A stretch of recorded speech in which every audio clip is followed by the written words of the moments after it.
Dash liigutab pead, programm Moeshow. Selles videos saame teada, kuidas kasutada look ehk vaatesektsioonis olevaid programmeerimisblokke. Eelmises osas saime teada, kuidas Blockly äpis Dashi liikumist kontrollida.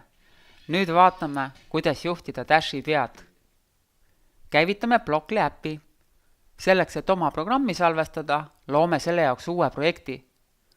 Valime ülevalt vasakult oranžide triipudelt Create New, viime kursori nime kohale ja anname oma programmile nime. Mina kirjutan siia Fashion Show ehk Moeshow ja vajutan Create nuppu. Nüüd jääb see programm mulle alles. Soovime, et Dash liiguks aeglaselt 50 cm edasi, vaataks vasakule, siis paremale, pööraks ümber ja liiguks tagasi ja vaataks hääle suunas. Selleks valime Drive menüüst Forward ehk liigu edasi bloki ja muudame liikumise aeglaseks. Nüüd valime Look menüüst 3 korda Look Left bloki, muudame teises blokis blokile vajutades pea pööramise suuna paremale ja kolmandas otse.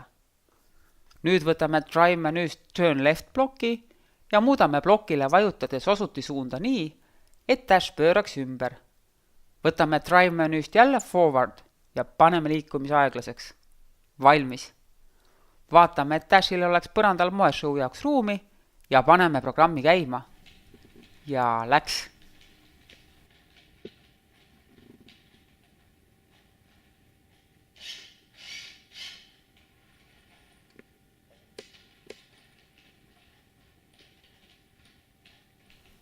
Tegigi õigesti. Nüüd on sinu kord. Tee läbi ekraanile ilmuv väljakutse ja kohtumiseni järgmises videos. Väljakutse. Ava Blockly äpp, vali uus projekt, anna sellele nimi.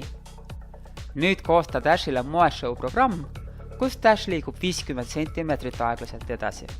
Pöörab pead vasakule, paremale ja otse. Pöörab ümber.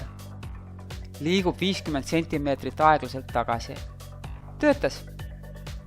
Täiusta programmi, et Dash pööraks ennast ka vasakule ja paremale või kui on meisterdamistuju, meisterda Dashile moekas kostüüm.